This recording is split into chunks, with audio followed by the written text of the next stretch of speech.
replacing the Platen roller on the ZT200 series printers. Turn off the printer and disconnect the power cord and data cables. Rotate the gold printhead lever up to open the printhead.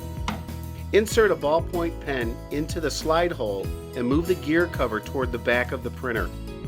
Turn the inner and outer lock tabs of the Platen roller assembly toward the front of the printer. Lift the old Platen assembly out. Set the new Platen assembly into the lower print mechanism. Turn the two lock tabs of the Platen toward the rear of the printer to lock it in place. Close the gear cover. Clean the Platen roller. Rotate the gold printhead lever down to close the printhead. Reconnect the power cord and data cables. Turn on the printer.